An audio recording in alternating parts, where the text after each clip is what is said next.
जिन लोगों ने नोट्स देखे उनको कैसे लगे? देखा किसी ने? पढ़ के देखा उसे? पढ़ा था? पूरा तो नहीं पढ़ पाओगे, मुझे भी पता है। 117 पेज लगभग है वो ना। लैंग्वेज दिक्कत है?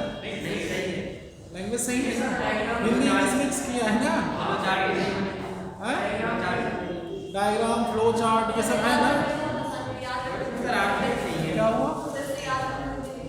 याद करने में दिक्कत नहीं होगी ना? RBI वाले भी दिया उसमें? दिया हो?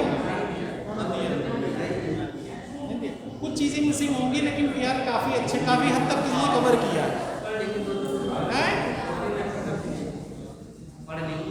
पढ़ लोगे ना 1-2 दिन में ऐसे नोट्स रहने पे?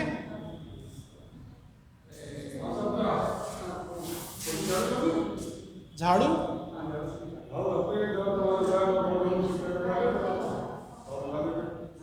कितना टाइम लगेगा आपको? ठीक है, 1 घंटे बाद आइए। कितने बजे? 10:30 बजे। बीच में ब्रेक रहेगा 10:30 बजे के बाद, तो फिर आप कर दीजिए।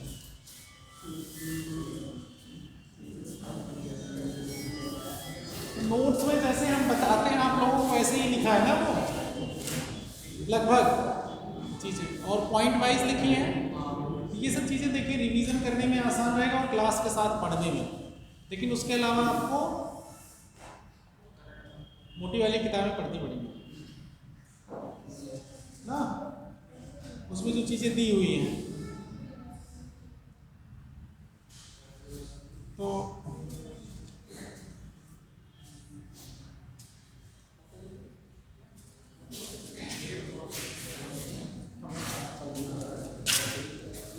यार टेस्ट में एक्चुअली में कुछ बच्चे ऐसे थे कि किसी सब्जेक्ट का टेस्ट दिए हैं, किसी सब्जेक्ट का नहीं दिए हैं, कुछ ऐसे किए हैं। अभी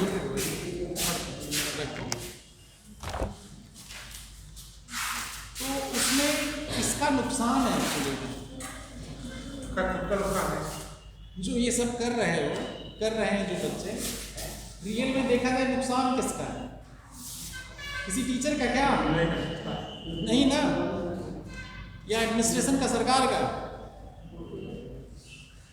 भैया पढ़ना है आपको, टेस्ट की प्रैक्टिस आपको करनी है, सबके पार्टिसिपेशन होंगे हर सब्जेक्ट में, सबको अपनी प्रॉज कॉन्स सबके अपने पता चलेंगे। ऐसा कई लोग करते हैं, ये सब मतलब हैबिट में मत लाना आप लोग। बाकी जिनको जो करना है वो करे, वो उसकी मर्जी है, उसको फ्रीडम है सबको। बस ऑफिस से पूछा जा रहा था कि क्या इसमें, मैंने कहा मैं तो भाई टेस्ट लेना है।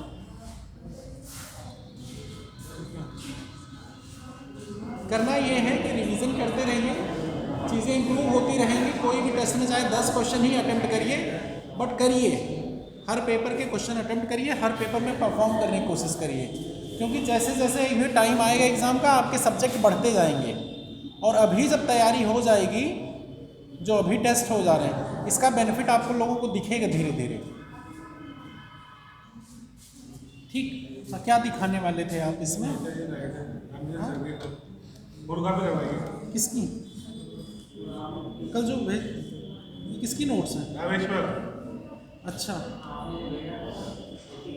नहीं उसका नहीं है, ये कुछ अलग लाया आपने। मतलब राइटिंग लिखने के लिए कैसे लिखते हैं वो? हैं? ये केवल लिखते नहीं है वो, निबंध। हाँ उसके लिए सही। इसमें क्या पूछना है आपको? तो देखने से नहीं है, मतलब बाद में भी देख लूँगा बेटा। गुड। कल वाले नोट्स देखा तुमने? है तुम्हारे माफी? देखा था? सोनू आपने नोट्स देखा जो कल? अस्मित को भी शेयर कर दो। अस्मित को मिला नहीं, वो डाउनलोड नहीं कर पाए। कल ही तुमको डाउनलोड कर लेना है। पढ़ने के लिए आप विजन से पढ़ो, उसमें चीज़ें मैंने पढ़ा, मुझे पता है, मैंने लिखा रखा। लेकिन कैसे नोट्स बनाए जाते हैं उससे आपको ये पता चलता है। और CBDC डिजिटल मुद्रा जो मैंने शेयर किया था वो देखा? इंग्लिश में है वैसे वो, हिंदी में यार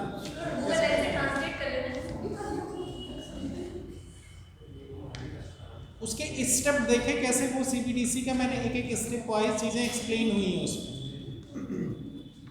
क्या है, कैसे है, क्या उसका प्रभाव पड़ेगा, आगे फ्यूचर में क्या प्रोस्पेक्ट है, एक एक स्टेप उसमें चीज़ें पॉइंट वाइज क्लियर की हुई है ना। उसको पढ़ के काफ़ी कुछ चीज़ें तो क्लियर हुई होंगी। ये बात जान लो, प्री में क्वेश्चन आएगा सीबीडीसी, यूपीएससी के भी प्री में, और इसके क्या कहते हैं आपके पीसीएस वगैरह के भी प्री में पूछा जा सकता है डिजिटल करेंसी को। इसीलिए मैंने वो नोट्स एक्चुअली जो बने थे तो वो मैंने आप लोगों को सेंड किए थे, और उसमें कुछ ऐसा समझाने की ज़रूरत पड़ रही है क्या उसको पढ़ने के बाद? किसी कोई डाउट? वो सब मिसलेनियस के पॉइंट हैं, बताइए।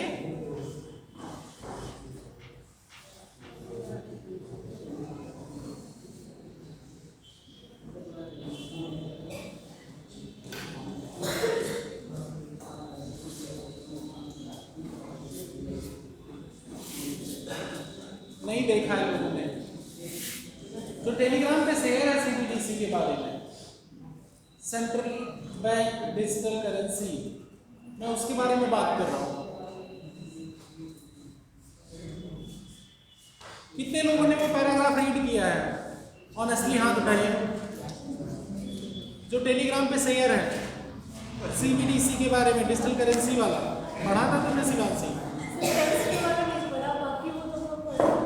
अच्छा, कौन हिंदी वाला नोट्स?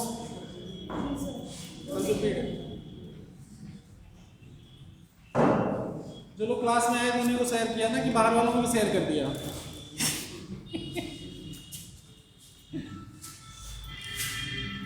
तो मैं वो सीबीडीसी के बारे में बात कर रहा हूँ। अगर कुछ शेयर करूँ तो उसको देख लिया करो, तुम्हें नहीं है पता?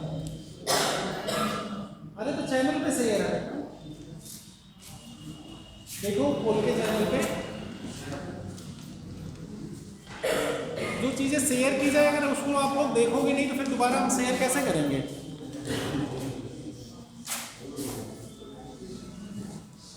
आप लोगों में शिवांगी कौन है? आप है क्या पीछे?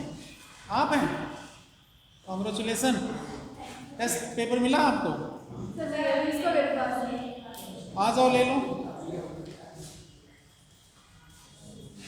आपने हिस्ट्री में भी अच्छा परफॉर्म किया, इसमें भी। पॉलिटी में कैसे मार्क्स हैं आपके? अच्छा, पॉलिटी के मार्क्स अभी नहीं बताए। और ज्योग्राफी में? अच्छा, सेकंड टॉपर है भाई, तारीफ। सेकंड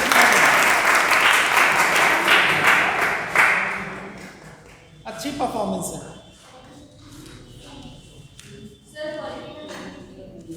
अच्छा, पॉलिटी की आ गए क्या? ज्योग्राफी नहीं मिली। अच्छा, ज्योग्राफी नहीं मिली। अच्छा, तो सब में एक्चुअली में लगभग परफॉर्म किए। तुम्हारे कितने हैं? अच्छा, देखो जो सारे सब्जेक्ट के सीरियसली टेस्ट दे रहे हैं वो बच्चे कुछ हैं ऐसे कंसिस्टेंटली परफॉर्म कर रहे हैं, कुछ बच्चे इम्प्रूवमेंट अच्छा कर रहे हैं।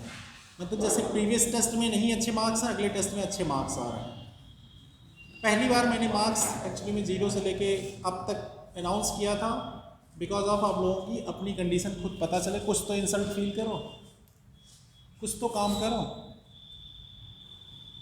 और मेनली मोटिवेट करने का ही तरीका रहता है कि चीज़ें आप वर्क करना स्टार्ट करिए, जिससे आप लोगों को ये पता चले आपके अगल बगल लोग जो मेहनत करके मार्क्स ला रहे हैं वो मार्क्स लाए जा सकते हैं।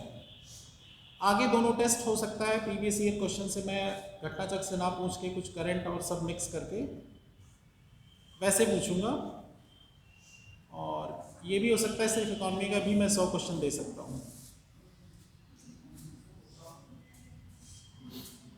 देखूंगा कैसा होता है प्लान, उसके अकॉर्डिंग, लेकिन नंबर ऑफ क्वेश्चन हम बढ़ाएंगे, उसमें करंट भी इंक्लूडेड रहेगा। तो वो चीज़ें जब आप कवर करेंगे तो आप अब की बार हॉलिस्टिक कवर करिएगा। हम हॉलिस्टिक जब कवर करेंगे तो चीज़ें आप लोगों की काफ़ी क्लियर हो जाएंगी। अब देखिए सारे बेसिक टॉपिक लगभग कवर हो चुके हैं, सारे लगभग, सिर्फ एक कैपिटल मार्केट के कुछ बेसिक पॉइंट बाकी हैं, उसमें सेबी वगैरह पढ़ाना, कुछ इंश्योरेंस IRDA वगैरह के बारे में, और कैपिटल मार्केट के कुछ टर्म बॉन्ड और ट्रेजरी ये सब बाकी हैं। उसको अभी यही एग्रीकल्चर ख़त्म करने के बाद उसे बता देंगे। अभी एग्रीकल्चर पे चीज़ें आगे कंटिन्यू करते हैं। कल हम लोग पढ़ रहे थे किसका, एग्रीकल्चर सब्सिडी के प्रॉस तो पढ़ लिए थे, क्या क्या फ़ायदे थे, बेनिफिट। अब इसके पढ़ते हैं सरकार के साइड क्या नुकसान होता है, क्या प्रॉब्लम आती है, और उससे पब्लिक पे क्या इफेक्ट पड़ता है। आप जानते हैं सब्सिडी किसके थ्रू है, बजट सपोर्ट के थ्रू है ना। बजट सपोर्ट, बजट में कौन कौन से कंपोनेंट हैं, एक रेवेन्यू बजट था और दूसरा कैपिटल बजट था ना।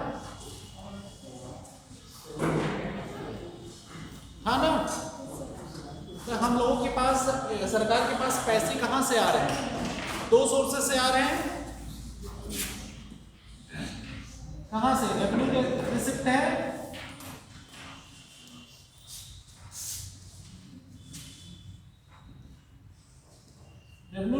और कैपिटल रिसिप्ट है ना।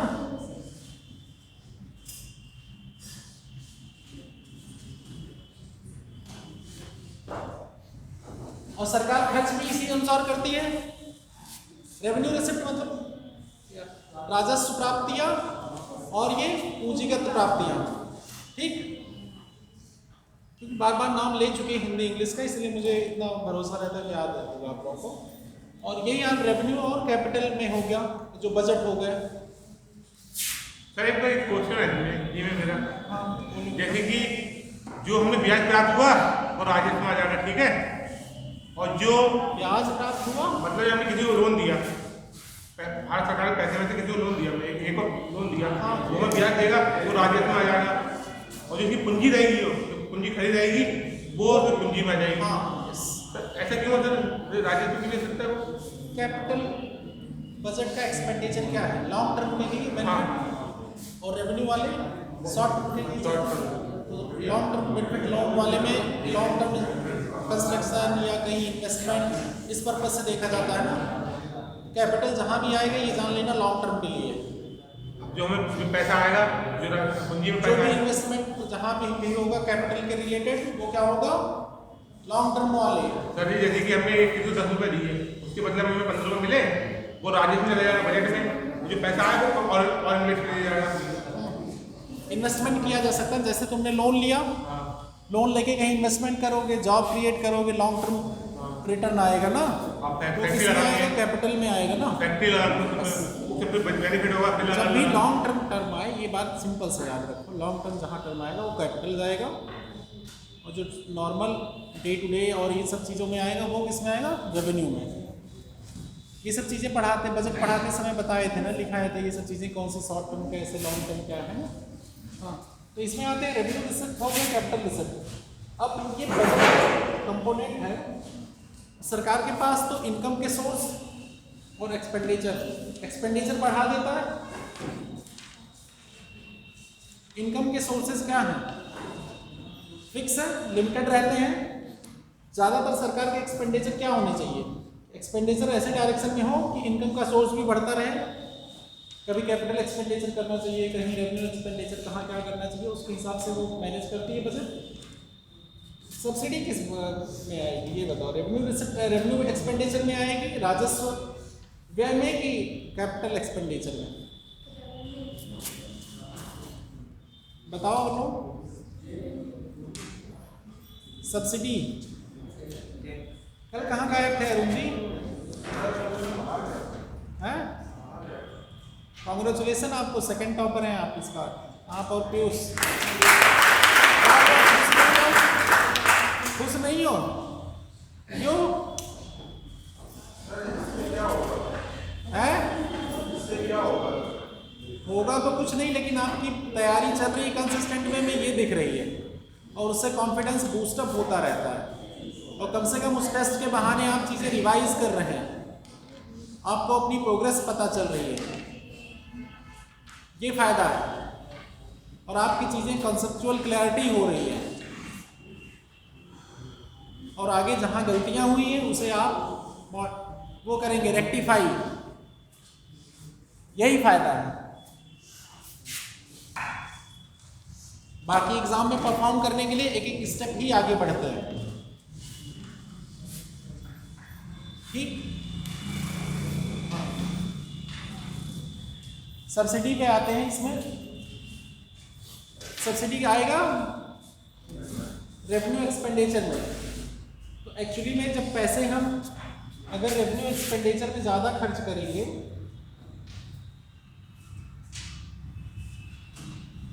ये किस फॉर्म में जा रही है सब्सिडी? एक्चुअली में दी क्यों जा रही है? एग्रीकल्चर सब्सिडी की बात कर रहे हैं। दी क्यों जा रही है सब्सिडी? कल पढ़े थे ना सब्सिडी का मतलब क्या दिया जा रहा है? इनपुट कॉस्ट कम करने के लिए। ठीक है, किसानों के इनपुट कॉस्ट कम करने के लिए दी जा रही है, जिससे उनकी कॉस्ट कम होगी और उनकी जो थोड़ी बहुत प्रॉब्लम है वो रिजॉल्व होगी और उनका प्रॉफिट बढ़ेगा उससे। ये हुआ ना? तो लेकिन जब यहाँ से ये बजट इस पे दिया जा रहा है रेवेन्यू रिसिप्ट वाला सब्सिडी पे, अभी ओवरऑल सब्सिडी बात करते हैं, तो इधर कैपिटल भी है। कैपिटल में क्या लॉन्ग टर्म इन्वेस्टमेंट टाइप का है, इंफ्रास्ट्रक्चर हो गए, कंपनी हो गई, पावर प्लांट हो गए या और एनर्जी सोर्सेज हो गए, नए नए रोजगार के साइड में जैसे इन्वेस्टमेंट होने, सड़कें बननी है, पोर्ट बनने हैं, एयरपोर्ट बनने हैं, रेलवे स्टेशन बनने हैं, इन सब चीज़ों पे, इन सब चीज़ों का खर्चा कम नहीं हो जाएगा? अगर इधर ज़्यादा खर्चा दिया जा रहा है, सोर्स तो यहाँ लिमिटेड है, अब ये सोर्स इधर अगर ज़्यादा ट्रांसफ़र कर दिए जा रहे हैं तो लॉन्ग टर्म एक्चुअली में जिन पे काम करना चाहिए, क्योंकि अगर ये सब्सिडी वाला जिसलिए दिया जा रहा है, अगर उनको जॉब मिल जाए, उनके लिए बेस्ट हेल्थ सर्विसेज मिल जाए, बेस्ट एजुकेशन मिल जाए, तो ये चीज़ें सस्टेनेबल वे में ज़्यादा दिन तक काम करेंगी ना। देन की इमीडिएट मॉनेटरी बेनिफिट देके, मतलब बजट का जो पार्ट लॉन्ग टर्म पे काम होना चाहिए था, बेसिक नीड्स की चीज़ों पे कंसिस्टेंट वे में उनको चीज़ें प्रोवाइड होती रहती, वो बजट किधर जा रहा है? सब्सिडी पे, जहाँ सब्सिडी लीकेज और मिसयूज भी हो रहा है बहुत ज़्यादा। उसका जो उसका पर्पज़ है, उस पर्पज़ पे इन्वेस्टमेंट तो हो नहीं रहा। कल हमने बात की थी ना कि लोन एक्चुअली में जो किसान क्रेडिट कार्ड के थ्रू लोन मिल रहे हैं या किसी और के थ्रू लोन मिल रहे हैं, वो चीज़ें लोग मिसयूज करते हैं, हो रहा है ना? तो वो उसका सब्सिडी का उतना बेनिफिट नहीं हो रहा जो एक्चुअली में इकॉनमी में होना चाहिए इमीडिएट। तो गवर्नमेंट क्या कर रही है? रैशनलाइज कर रही है सब्सिडी को। रैशनलाइज ऐसे कर रही है कि कितना टारगेटेड बेनिफिशियरी हमारे पास है, हम उनको स्पेशली टारगेट करेंगे और इसमें किन किन कंपोनेंट डिवाइड करती जा रही है कि हमें फर्टिलाइजर पे देना है, हमें मशीनरी पे देना है, हमें ट्रांसपोर्टेशन या वेयर हाउसिंग पे देना है, सीड्स पे देना है। इन सब चीज़ों को क्या कर रही है? वो रैशनलाइज कर रही है। और रैशनलाइज करने में क्या होगा? उसके पास डाटा होंगे ना, अगर ए बी सी सेक्टर को दे रही है, ये तीनों सेक्टर को, इसमें ये देखें कि अच्छा इस पे सब्सिडी हम दिए थे तो कितना इसका हमें रिजल्ट मिला, डाटा आएगा ना। तो इसके बेसिस पे क्या देखेंगे? इसके जो पैसे खर्च हो रहे हैं ये किस किस सेक्टर पे जो हमने दिए, मोटिव क्या था? मान लीजिए किसान को यहाँ से क्रेडिट कार्ड से लोन मिला, किसान क्रेडिट कार्ड के थ्रू जो लोन मिलता है उसका क्या पर्पस था? बेसिक पर्पस क्या था किसान क्रेडिट कार्ड के लोन का?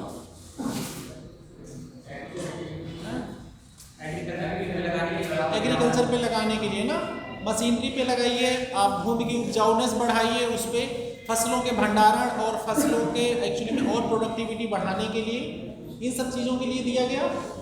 या कहीं आपका मौसमी लॉस हो रहा है तो उसके रिलेटेड अगर कहीं कोई चीज़ नहीं मिल पा रही है, मतलब इन द सेंस जैसे कोई मौसम की मार आप झेलिए, पेस्टिसाइड नहीं मिल पा रही है, आप पैसे नहीं है आपके पास, तो लोन लेके वो पैसे आप लगा दीजिए फसलों पे। और आप इंफॉर्मेशन लीजिए किसान कॉल सेंटर से, किसान विज्ञान केंद्र है, विज्ञान केंद्र भी है ना, ये सब खोला क्यों है? इसीलिए। और सॉइल की जांच जो कराते हैं इसीलिए कराते हैं, हर 3 साल में सॉइल हेल्थ कार्ड बनवाइए और ये सब चीज़ें। इन सब चीज़ों में जो मॉनेटरी आपकी लग रही है वो किसके थ्रू आ रही है? केसीसी के थ्रू, या और जो किसान लोन मिलते हैं आसानी सस्ते दरों पे मिलता है ना। अब इसके थ्रू उन्हें क्या हुआ? इंस्टीट्यूशनलाइज, मतलब किसी संस्थागत लोन मिलने लगा उनको। पहले क्या था? मनी लेंडर के ट्रैप में आते थे ना ये किसान। मनी लेंडर के ट्रैप में मतलब गांव घर से या साहूकार सेठ साहूकार से लोन लेके क्या होता था? उनके ट्रैप में फंस जाते थे। उनका कितना परसेंट होता था लोन? कहीं 10%, 15%, 20% ऐसे लेते थे ना वो लोग। क्या पता चले उनकी खेती ही गिरवी रख लेते थे। सुने होंगे ये सब कहानियां या भी देखे होंगे। क्या करेंगे? कहाँ लोग पूरा खेत कब्जा करके बैठ गए। होता है गांव में अभी भी।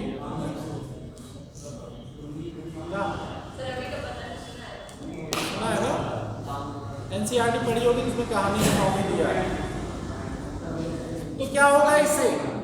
इनकम किसान की रुक जाती थी ना, जब ट्रैप में फंस गया, पूरे गांव में बदनामी चारों तरफ, खेत अलग से गया।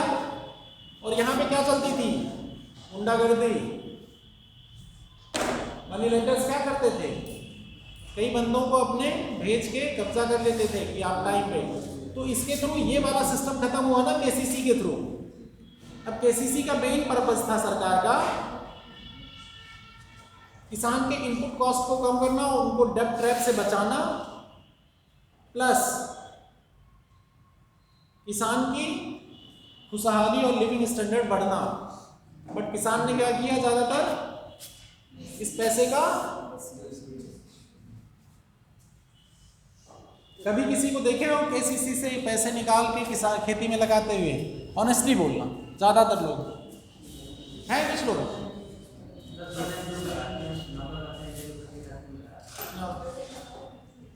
तो कुछ परसेंट लोग एक्चुअली में उसका सही यूज करते हैं, कुछ लोग नहीं। अब यहीं पे एक टर्म और आता है, ठीक है। अब ये नुकसान की तरफ ही चल रहे हैं, ये बात ध्यान रखना। मेन हेडिंग इसकी क्या है? नुकसान। तो बता रहे हैं उसी सब में ये सब टॉपिक हैं। एक आता है लोन माफी, कर्ज माफ कर देती है सरकार। अब ये बताओ कर्ज माफी से नुकसान है कि फायदा है? गवर्नमेंट का नुकसान है, पब्लिक का फायदा है। गवर्नमेंट का नुकसान मतलब पब्लिक का नुकसान।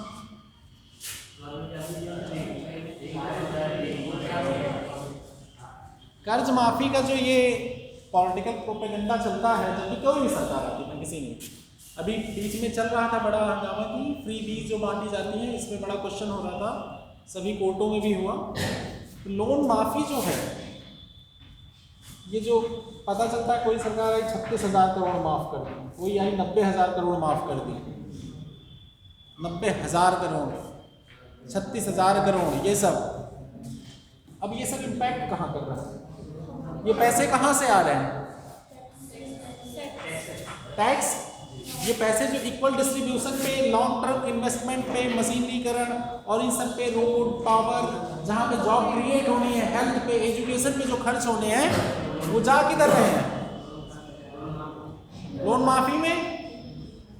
अब लोन माफी एक बार हो गई, दूसरी बार सब क्या करेंगे? तैयार बैठे रहेंगे ना, चुनाव का मौसम आने वाला है, तब तक लोन नहीं पे करना है। होगी ना? क्या करेंगे लोग? ज्यादातर साइकोलॉजिकल, जो पे किए रहेंगे वो पछता रहे होंगे बैठ के, क्योंकि बगल चार वाले कह रहे थे कि पे नहीं करना है, किए ना, घाटे में गए। मतलब वो टेंडेंसी भी खत्म कर दे रहे हैं। मतलब जो एक ये अगर कहें P% पे कर रहा था और Q% नहीं पे कर रहा था, इनकी संख्या ज्यादा है। चाय के चौराहे में सब जुटे ना। अभी यही एक लोग पे कर दिए हो, 3 लोग नहीं पे किए हो, अगली बार करेगा वो नहीं करेगा टाइमली, तो क्या कहेगा? ये तीनों बैठ के इसको ज्ञान देंगे, नहीं मानेगा बात। कह रहे थे यार थोड़ा दिन रुक जाओ, उसमें नुकसान किसका हुआ? सरकार का और लॉन्ग टर्म पब्लिक का, क्योंकि इमीडिएट जो पब्लिक है, नॉर्मल जो हाउस होल्ड है, वो उतना लॉन्ग टर्म नहीं सोच सकते, वो देखते हैं डे टू डे नीड अपनी। और किसी चीज़ का जो बेसिक पर्पस होता है स्कीम लाने का, उसका होता है लॉन्ग टर्म चीज़ें इनकी हालत सुधारी जाए। जैसे आप कोई बिजनेस कर रहे हैं, कहीं से लोन लिए उस बिजनेस में इन्वेस्टमेंट के लिए, जैसे आप चाहिए अगर मुद्रा योजना के तहत किसी योजना के तहत लोन लेने, उसमें पूछा जाता है आप कौन सा बिजनेस करेंगे, क्यों करेंगे, उसमें क्या बेनिफिट देंगे इकॉनमी को। Stand up India scheme, startup India scheme जो चलाई गई, मुद्रा योजना चलाई गई, स्किल्स डेवलपमेंट के लिए चलाया गया, उसमें पर्टिकुलर पर्पज़ के लिए चलाया गया। आजकल उसमें भी वही लोग कर रहे हैं, स्टैंड अप इंडिया स्कीम के तहत लोन ले रहे हैं, पता चल रहा है घर कहीं जाके एकदम पॉस एरिया में ले खरीद रहे हैं। तो ये सब क्या है, पब्लिक की कहीं ना कहीं टेंडेंसी एक्चुअली में जो है वो फंड को मिसयूज करने की ज़्यादा है। अब जिस सेक्टर का डाटा गवर्नमेंट के पास गया, गवर्नमेंट की पूरी पॉलिसी किस पे बनती है? डाटा पे नीचे। अब इंडिविजुअल को फोकस करके तो नहीं बनती ना, बल्क में डाटा जाता है, डाटा के बेसिस पे क्या होगा कि चीज़ें एनालिसिस होंगी कि कौन सा स्कीम चलाई जाए, इसके बेसिस पे क्या एसेंस का रखा जाए, अब वो स्कीम इम्प्लीमेंट कराई जाए। अब वो स्कीम जहाँ तक कही जाती है कि 70, 80, 90% तक अगर सक्सेस हो रही है तो माना जाए सक्सेस रेट है। अब लेकिन नीचे आते आते इतने लेयर हैं, जैसे उस दिन बताया था ना, कैसे ऊपर से टपक रहा बड़ी बूंद, फिर नीचे पहुँचते पहुँचते छींटे तक बसते हैं। तो जो एसेंस है, अगर एसेंस से बियॉन्ड जाके लोग इस स्कीम का मिसयूज करने लगेंगे तो आपका क्या होगा? तो उस स्कीम की सक्सेस रेट क्या होगी? बहुत नल एंड वाइड हो जाएगी। और सच्चाई देखी जाए तो लॉन्ग टर्म का जो प्रॉफिट होना था पब्लिक का ही, वो पब्लिक का ही नुकसान है। तो यहाँ पे जो पी और क्यू बैठे हैं, पी साहब की टेंडेंसी क्या बन गई? अगर ये मॉरल थे, एथिकल बंदे थे, अब ये 1-2 बार घाटा सह लिए, अब दोबारा नहीं। और ये क्यू और अब पी क्यू मिल गए, क्या वेट करेंगे? अगले इलेक्शन का, जो हर साल लोन पेमेंट होना था। अब एक टर्म और पढ़ाया था एनपीए, देखो चीज़ें कैसे कनेक्ट हो रही हैं। इकॉनमी में जो जो चीज़ें जहाँ जहाँ पढ़े हो वो कनेक्ट है कि नहीं एक दूसरे से? एनपीए बढ़ेगा कि घटेगा? बढ़ेगा ना। बैंकों का क्या होगा? नुकसान होगा। वो किससे पैसा कमाते हैं? पब्लिक से लोन देते हैं, पैसे लेते हैं, जमा करते हैं, उस पर इंटरेस्ट देते हैं, लोन देते हैं, इंटरेस्ट कमाते हैं। अब बैंकों का नुकसान हुआ। अब बैंकों के पास अगर एनपीए खूब ज़्यादा बढ़ गया, बैंकों का एनपीए बढ़ा, नॉन परफॉर्मिंग एसेट, फिर सब एसेट्स होंगे, सब स्टैंडर्ड एसेट्स होंगे, वो फिर एक टर्म ऐसा आएगा, क्या हो जाएगा भाई, इतना हमारा ये दिवालिया हुआ जा रहा है। अब कई हज़ार करोड़ रुपयों में इतने ज़्यादा बैंक, तो क्या करते हैं बैंक? बचने लगते हैं रूरल को क्रेडिट देने से। बचेंगे ना भाई, जब देखेंगे हमारा फायदा नहीं हो रहा है। प्रायोरिटी सेक्टर लेंडिंग में एग्रीकल्चर का कितना परसेंट रखा गया है? 18%। 18 प्रायोरिटी सेक्टर लेंडिंग 40% कंपलसरी की गई है, उसमें से 18% किसके लिए है? रूरल के लिए। रूरल के लिए नहीं है, एग्रीकल्चर के लिए।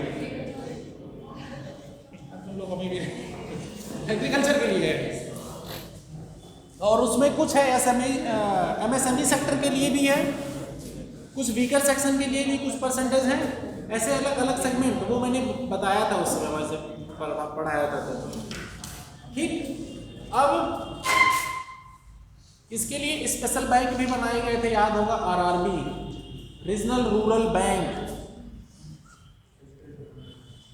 है क्या?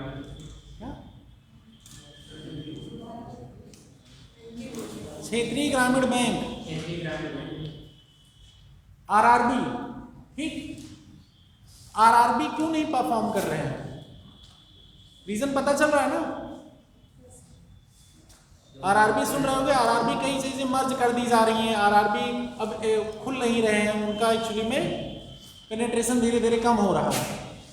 और जो फॉरेन बैंक होते हैं, एक जो लाया गया था प्रायोरिटी सेक्टर लैंडिंग सर्टिफिकेट, वो भी क्यों लाना पड़ा सरकार को? इसी वजह से, क्योंकि प्रायोरिटी सेक्टर लैंडिंग में जो प्रायोरिटी सेक्टर डिफाइन हुए वहां से लोन का रिटर्न नहीं हो रहा है टाइम पे। जब टाइमली लोन रिटर्न नहीं होंगे, पैसे नहीं आएंगे, तो बैंक को चलाने के लिए बैंक को बस सैलरी देनी है, इंफ्रास्ट्रक्चर के पैसे देने हैं, ऑफिस जहाँ सेटअप करेगा ऑफिस में भी तो पैसे लगते हैं भाई, बिजली रन के, पेपर के, मशीनों के जो उनके हैं, रहने की स्पेस का रेंट, ये सब तो लगता है ना।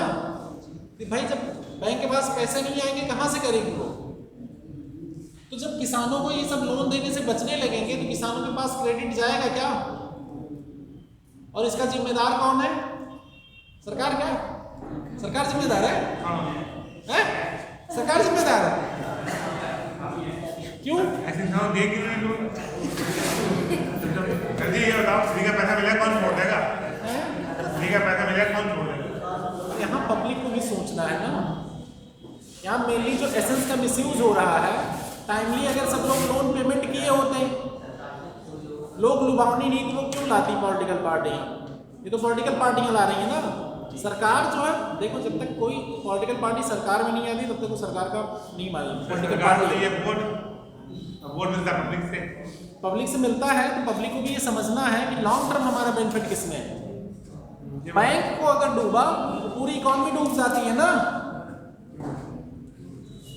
बैंक डूबेगा तो पूरी इकॉनमी डामाडोल हो जाएगी ना।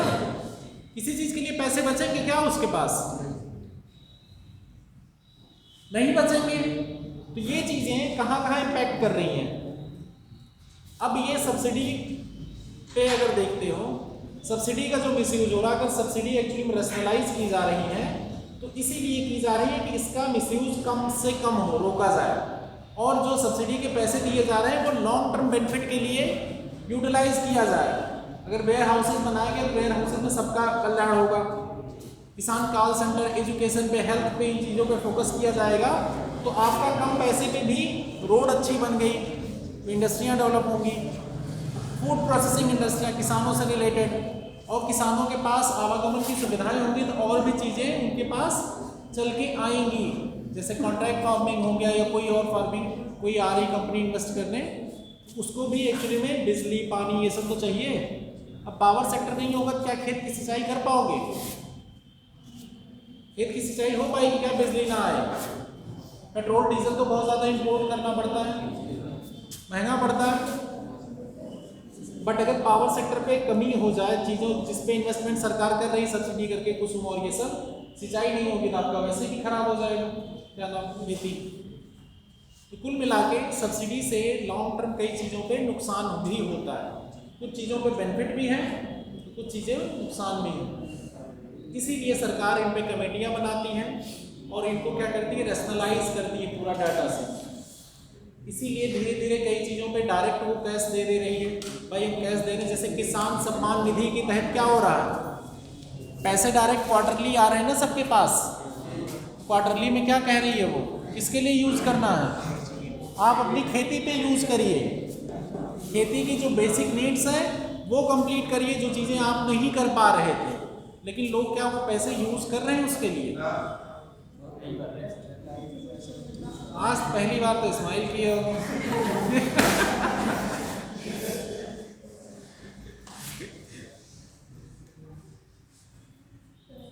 तो ये भी कहीं ना कहीं उस स्कीम के एसेंस का क्या है, जो स्कीम का एक्चुअली मेन मोटिव था, एम था, क्या वो पूरा हुआ? नहीं। इससे किसका नुकसान है लॉन्ग टर्म? जो किसान ने अपना मिसयूज किया। आप लोगों को इतना समझाने के बाद समझ में आया होगा सब चीज़ें, सब टॉपिक कितने इंटरकनेक्टेड हैं, कैसे एक एक चीज़ें एक दूसरे को इंटरलिंक करती हैं। इकॉनमी का नाम ही है इंटरलिंकिंग। हर चीज़ पे कॉस्ट जोड़ते जाइए, आपकी इकॉनमी खत्म हो जाएगी। यही चीज़ें आगे चल के इंडस्ट्री में भी आएंगी, यही चीज़ें आपके इंफ्रास्ट्रक्चर में आएंगी। बस उसमें कुछ स्कीमें गवर्नमेंट का इंटरवेंशन किस लेवल पे रहता है वो आपको पता है। बैंकिंग क्या कर रहा है, एनबीएफसी की डेफिनेशन किसको पता है? Non banking financial company, non performing asset link, वो तो एनपीए होता है। NBFC, national banking financial NBFC national banking नहीं, नॉन बैंकिंग।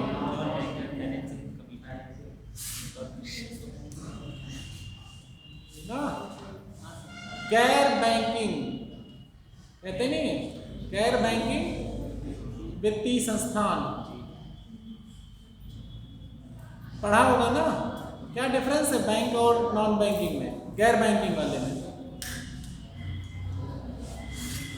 पूछा करता है एग्जाम में, मैंने क्वेश्चन भी दिया था उसमें।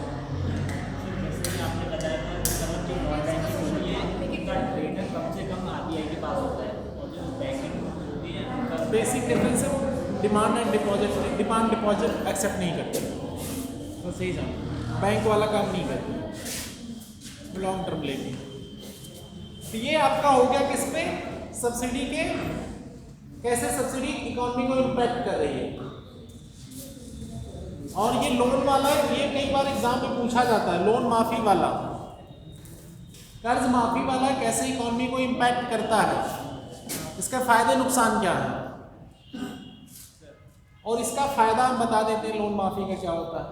कंफ्यूज मत हो जाना, अब इसमें आपको ये बैलेंस मेंटेन करके चलना पड़ेगा कि किस डायरेक्शन में क्वेश्चन पूछा गया है, किस डायरेक्शन में आंसर देना है।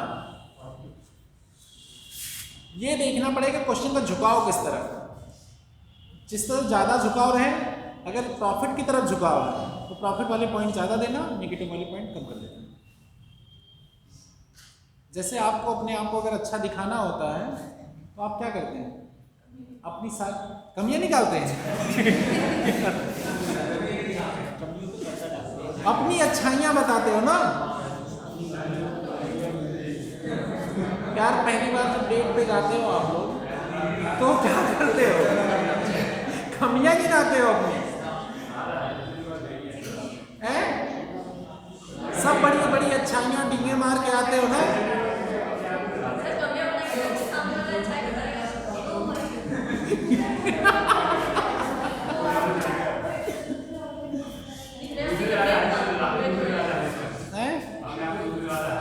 राजा हरिश्चंद्र बताते हैं ना, यस।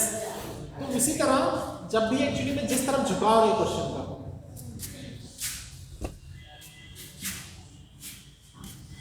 कोई भी क्वेश्चन का,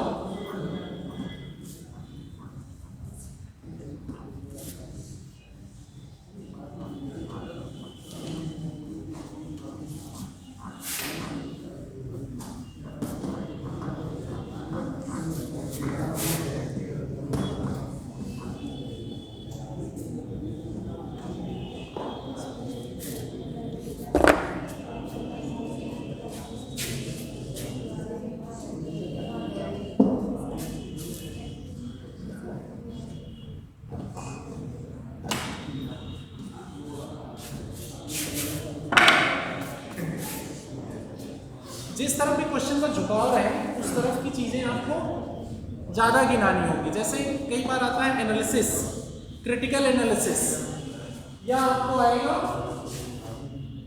चीजें एग्जामिन करने को, या चीजें आपको जैसे लोन माफी वाला हो गया, लोन माफी पे आपको अगर आ रहा है, लोन माफी पे इकोनॉमी में अगर दे दिया गया, इसका इकोनॉमी पे क्या इम्पैक्ट पड़ेगा। जब इकोनॉमी पे इम्पैक्ट पूछा जाएगा आप इसमें क्या करेंगे, इकोनॉमी के नुकसान ज़्यादा बताएंगे। इकोनॉमी पे अगर इम्पैक्ट पूछ रहा ओवरऑल, और बेनिफिट इसके कम कर देंगे। बट अगर ये ओवरऑल सोशल बेनिफिट की बात करेगा, सोशलिस्ट टेंडेंसी है उस क्वेश्चन की, तो क्या करेंगे, बेनिफिट ज़्यादा बताएंगे। किसी भी क्वेश्चन, कोई भी क्वेश्चन में आपको थोड़ा जज करना होगा इसमें क्वेश्चन पूछा कैसे। और ज़्यादातर क्वेश्चन ऐसे टेंडेंसी के रहते हैं कि आपसे कोई स्कीम अगर एनालिसिस करने को बोल रहा है, स्कीम एनालिसिस करते समय ये ध्यान रखिए कि गवर्नमेंट की अगर स्कीम है कोई, उसके बेनिफिट देखिए, गवर्नमेंट जो लागू की होंगी चीज़ें, वो चीज़ें वो देखी होंगी ना कि इसके ज़्यादा फायदे हैं कि नुकसान है, सब चीज़ें उसके पास होंगे डाटा, और सब चीज़ों की एनालिसिस करने के बाद स्कीम लागू की गई है। तो उस स्कीम को जब भी एग्जामिन करिएगा उसके बेनिफिट वाले पॉइंट पहले रखिएगा। जैसे देखो किसी से जब बात की जाती है, सिंपल से समझो, आप किसी से कम्युनिकेशन एस्टेब्लिश जब करते हो, अगर अपने किसी दोस्त की आपको कुछ कमियां भी बतानी होती हैं सुधार करने के लिए, तो पहले उसकी अच्छाइयाँ बताते हो ना, उसका विश्वास गेन करते हो ना। सिंपल सी बात, जैसे आंसर्स लिखते समय मैं एक आंसर्स लिखने की टेक्निक बता रहा हूँ। जब आपको आंसर करना है किसी के भी, जैसे हम आप मिले, हम आपकी 2-3 बातें 4 बातें तारीफ किए, उसी में एक बातें आपकी नेगेटिविटी भी बता दिए सॉफ्टली, सॉफ्ट लैंग्वेज में। ऐसा नहीं उसको ये भी ना फील हो कि उसको डिमीट कर रहे हैं।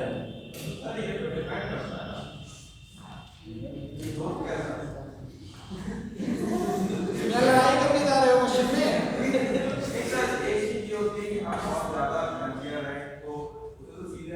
ना सीधे कभी नहीं बोली जाती, जब से नहीं गलत है। देखो एक कहावत है, बात करेंगे ठर्रा गोली लागे जाए ठर्रा ठर्रा। भाई इसी तरह का जो कंडीशन है ना, और जो लोग बहुत बोलते हैं कि हम तो सच बोलते हैं, भाई सच सुनने की भी कैपेबिलिटी होनी चाहिए ना। जब रिवर्स में सुना दो तो क्या एक्सेप्ट कर पाते हैं? नहीं।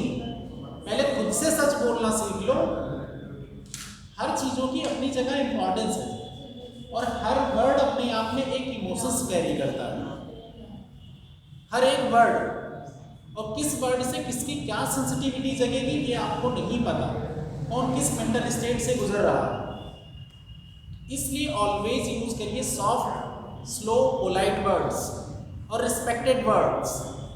इन सब की हैबिट, ये जो समाज में चलता है कि हम बहुत सच बोलते हैं, हम खर्रा बोलेंगे मुंह पे, खर्रा सुनने की कैपेबिलिटी किसी में नहीं होती, ये बात जान लो। जो सबसे ज़्यादा खर्रा बोलता है उसको एक दिन बोल के देख लो, वो देखना किस तरह वायलेंट हो जाता है। भाई जब खुद नहीं एक्सेप्ट कर सकते, दूसरे आप सोचते हो कि आपसे बड़ा सूदिंग वर्ड यूज़ किया जाए, बड़े रिस्पेक्टेड वर्ड यूज़ किया जाए, आपकी भी तो रिस्पॉन्सिबिलिटी पहले बनती है ना। हाँ, अब आते हैं क्वेश्चन पर। उसमें जो पॉइंट आएंगे पहले, तो इस तरह आप समझे ना, पहले पॉइंट आएंगे, आप पॉजिटिव पॉइंट लिखे, उसके इंट्रोडक्शन लिखे, पहले कब स्कीम लागू हुई, कब क्या चीज़ें हुई, इसके ये डाटा है, इन चीज़ों के लिए ये लागू की गई, ऑब्जेक्टिव हो गए। अब आ गए इंट्रोडक्शन उस पर, बॉडी पे। अब बॉडी पे आप आए कि हाँ ये स्कीम इस फला क्षेत्र में ये बेनिफिट कर रही है। अब उस बेनिफिट और बेनिफिशियरी के जो डाटा है आप पॉइंट वाइज लिखते चले गए। प्रेफर करना ऑलवेज पॉइंट वाइज लिखने का, बता दे रहे हैं। पैराग्राफ आपको पढ़ने का मन करता है क्या? नहीं करता ना, आप दूसरे से भी उम्मीद मत करो। पॉइंट वाइज और पिक्चर वाइज लिखे रहोगे तो सब पढ़ेंगे। ये सब बहुत लेट सब समझते हैं, बता दे रहे हैं एग्जाम में, जो अभी हम बता दे रहे हैं क्योंकि मेरा भी एक्सपीरियंस एग्जाम देने का। बहुत से बार हमने दिया एग्जाम, बहुत बार मेंस, इंटरव्यू सब, तो इंसान जब देता रहता है उसको पता रहता है, चीज़ें धीरे धीरे सीखता है स्टेप बाय स्टेप। और जब कोई आप लोगों को अगर बता रहा तो वो चीज़ें आप नोट डाउन अभी जब करेंगे, लिखेंगे। मैंने 2 क्वेश्चन 3 क्वेश्चन लिखने को दिया था, किसने अटेम्प्ट किए। एक प्रमोद ने ढंग से थोड़ा अटेम्प्ट करने का प्रयास किया था, प्रमोद ने काफ़ी अच्छा नहीं भी लिखा था, एक पार्ट लिखा था, काफ़ी अच्छा लिखा था, नो डाउट। जिसने भी पढ़ा होगा उसका आंसर उसको देख के लगा होगा, उसने फैक्ट के साथ डाटा वो अपने पॉइंट प्रूव किए थे। तो वही चीज़ें होती हैं कि जब आपको लिखना पड़ रहा है तो आपको घंटे भर बैठ के सोचने पड़ रहे हैं एक क्वेश्चन के लिए। जब आपको 20 क्वेश्चन लिखना होगा, आप सोचिए एग्जाम में लिखना ही ना 20 क्वेश्चन, तो क्या हालत होगी। जब एक क्वेश्चन पे ये हाल है, जो टॉपिक में डेट रिसर्च पढ़ाए गए हैं वहाँ पे कितना आएगा, पूरा जीएस आएगा। एक भी दिन की छुट्टी रहती है क्या एग्जाम में? तो आप सोचिए क्या मेंटल कंडीशन होगी आप लोगों की, और ये एक दिन में आप तैयार हो जाएंगे क्या? मेंटल ट्रेनिंग बहुत ज़रूरी है इस एग्ज़ाम के लिए। मेंटल कंसंट्रेशन, फालतू के बवालों से दूर, सिर्फ ओनली फोकस ऑन स्टडी। अपने एम पे जो क्लियर रहेगा कि फालतू के बवालों पे मतलब इधर उधर की बातों में ना फंसे। मेन काम क्या है हमारा? पढ़ाई। पढ़ाई की चीज़ों पे जितना एनालिसिस कर सको, जितने पॉइंट डायरेक्शन जा सको, जितने डायमेंशंस क्रिएट कर सको वो देखो। उसमें तुम्हारी क्रिएटिविटी जो झलकेगी, वो जो एनर्जी वहाँ यूटिलाइज होगी, वो तुम्हारी प्रॉफिट के काम आएगी। हमें अभी अपना क्या, देखो लाइफ में सबके कुछ ना कुछ चल रहा है, नो डाउट, हर स्टेज पे, हर जनरेशन पे 4 साल के बच्चे की भी अपनी प्रॉब्लम है। जो छोटे बच्चे होंगे तुम लोग सोचते होंगे उनकी क्या प्रॉब्लम है, ये उनकी अपनी स्टेज की प्रॉब्लम है। उनका कोई दोस्त, उनका कोई खिलौना ले लिया उसके लिए टेंशन में, उनका कोई कुछ हो गया अलग टेंशन। मैं एक एग्जांपल बता रहा हूँ, ऐसा नहीं है, हर स्टेज की अपनी प्रॉब्लम्स हैं, लेकिन जो उन प्रॉब्लम को ओवरकम करके अपने मेन एम पे फोकस रहेगा वो ऑलवेज सक्सेस होगा। मेंटल डिस्टर्बेंसेस को कम करके जितना ज़्यादा आप कंसंट्रेट होंगे अपने एम पे, आपकी जो चॉइसेस हैं, उतना ज़्यादा आप सक्सेस की तरफ बढ़ेंगे। और इसकी ट्रेनिंग कैसे हो रही है, जो क्वेश्चन पूछे गए हैं उस पर आप कितना कंसंट्रेटेड हैं। अगर मैंने लोन माफ़ी का पूछा और लोन माफ़ी वाले जो पॉइंट देने वो ना देके आप और ज्ञान एकदम हमारे सजा के रख दिए हमारे सामने, आंसर पूरा हुआ क्या?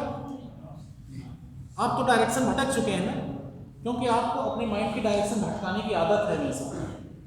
ये एक दिन की ट्रेनिंग से नहीं आता।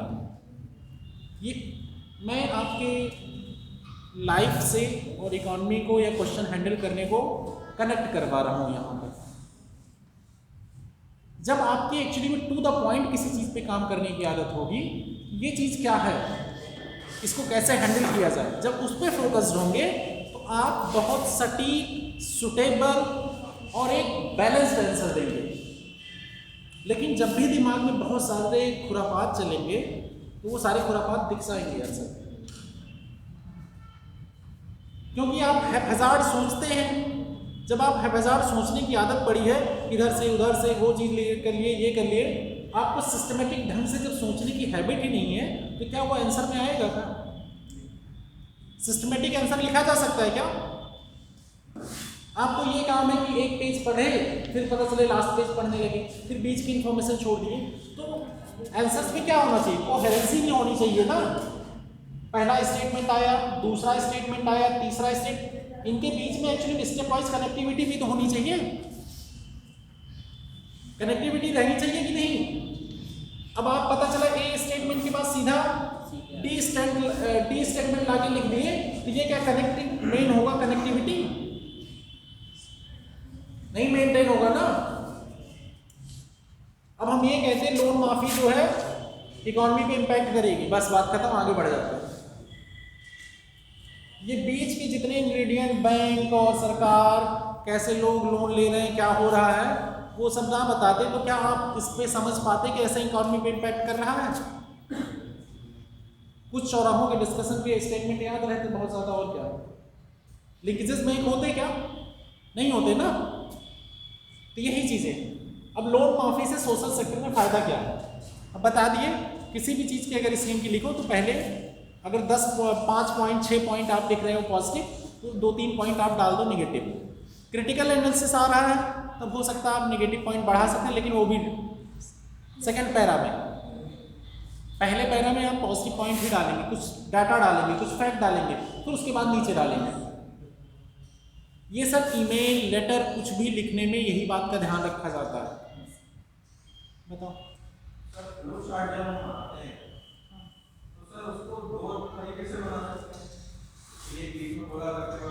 वो पाई चार्ट कहते हैं। फ्लो चार्ट अलग होता है, पाई चार्ट अलग होता है। हाँ ठीक।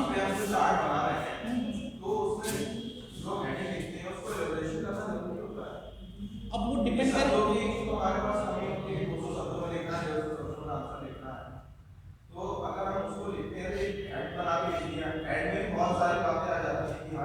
समझ गए मैं आपकी बात। देखो वो क्वेश्चन कितना बड़ा है, कितने पार्ट हैं उसके, किस पे फोकस दे दिया है। ज़्यादातर जो एरो और इन सब चीज़ें उसे बताई जाती हैं वो माइनर पार्ट बताए जाते हैं।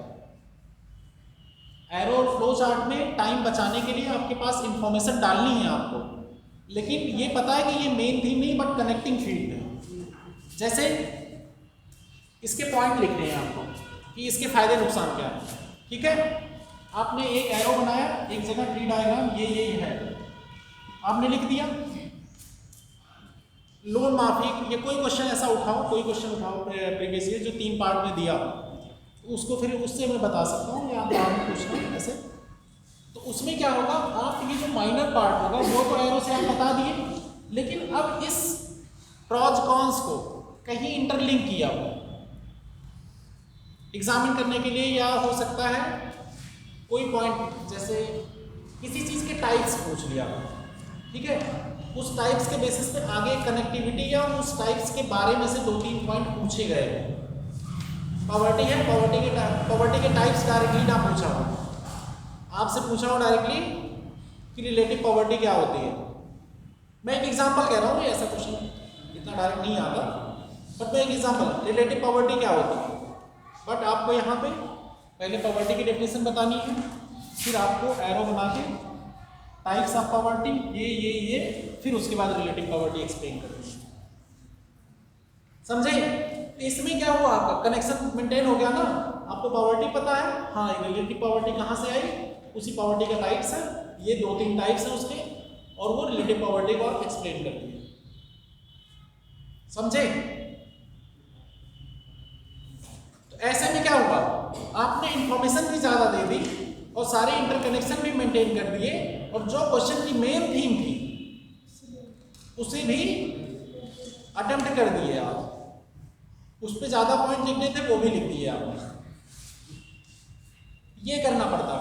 बाकी कई बार टाइम शॉर्टेज में आप टाइम कम पढ़ते हैं एंड में जाके, तो आप यूज कर सकते हैं फ्लो चार्ट और ये चीजें। तो आप प्रॉज कॉन्स लिखे, डायरेक्टली आया प्रॉज कॉन्स, बनाए सर्किल, फटाफट लिखे, फिर उसका दूसरा पॉइंट लिखे, फिर फ्लो चार्ट बना के कंक्लूजन कर दिए, तो वो भी चल जाएगा। बट ये है कि ये सब तब है जब आपके पास टाइम मिसमैनेज हो रहा है, टाइम बचाने के लिए, कि आप चीज़ें इंफॉर्मेशन हमें फटाफट दे देनी है कि अगर एग्जामिनर खुश हो गया तो नंबर दे देगा, ये बात है। बाकी जो आंसर्स आपको लिखने हैं, आंसर्स इस तरह से लिखने हैं। सर ऐसा कर सकते हैं कि सिस्टम बनाया है, क्या लिखा है क्वेश्चन आंसर, मतलब ऐसे बना सकते हैं, शॉर्ट फॉर्म में पूरा लिख के ऐसे कर सकते हैं। हाँ कर सकते हैं, ऐसे कुछ नहीं लिख सकते हैं, लेकिन कभी भी आप ये लोग ट्राई करिएगा इंट्रोडक्शन के विदाउट फ्लो चार्ट मत स्टार्ट करिएगा। ये नहीं कि क्वेश्चन के आंसर से ही फ्लो चार्ट स्टार्ट किया, पहले इंट्रोडक्शन 1-2 लाइन लिखना ही लिखना है, कंपलसरी है। प्रयास करिए कभी भी किसी भी क्वेश्चन में विदाउट इंट्रोडक्शन मत स्टार्ट करिए, 1-2 लाइन इंट्रोडक्शन दिखाइए।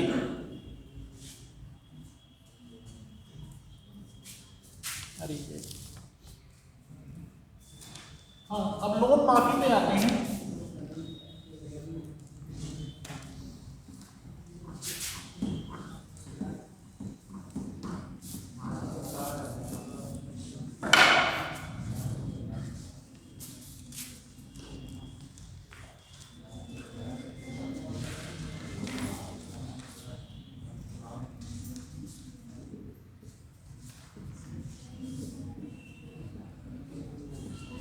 कर्ज माफी ना, ये तो बोलते हैं।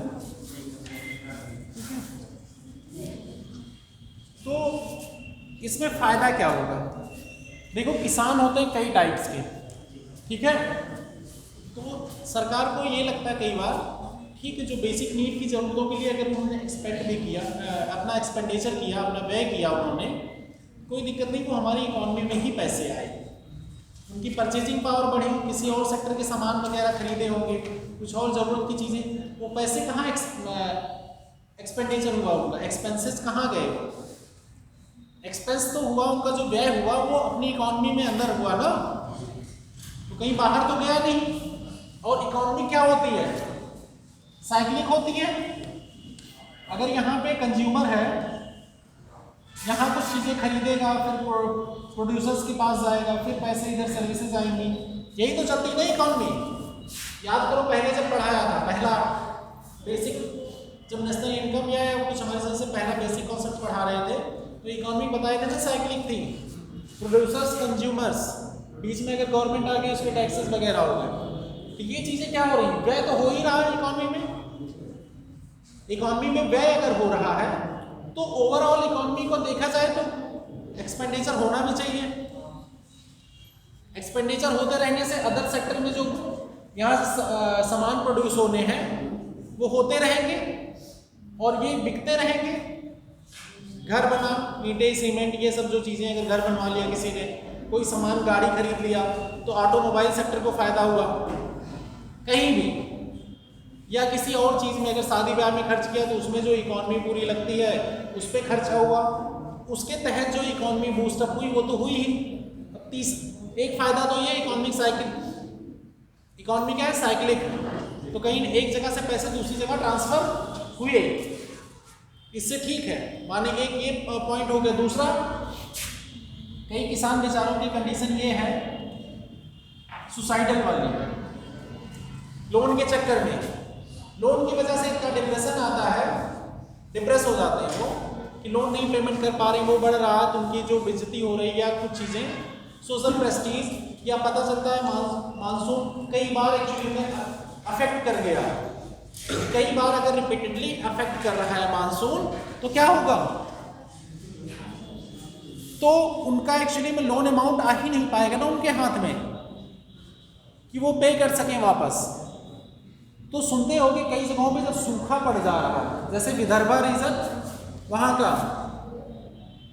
महाराष्ट्र का सूखा पड़ा रहता है वहाँ पे काफ़ी टाइम तक, बीच बीच में कई बार ऐसा, तो वहाँ सुनते होंगे कि इतने किसानों ने सुसाइड कर लिया। अपने यहाँ भी होता है कि छोटी छोटी खेतियों के पैचेज हो गए हैं और उस पर जब लोन ले लेते हैं और उसमें बेनिफिट नहीं मिलता, मतलब एक दो मौसम की मार अगर झेल गया खेती तो उसमें क्या हुआ, पैसे वापस आने क्या, अब 2-3 बार जब घाटा हो गया तो उसको रिकवर करना आसान नहीं है।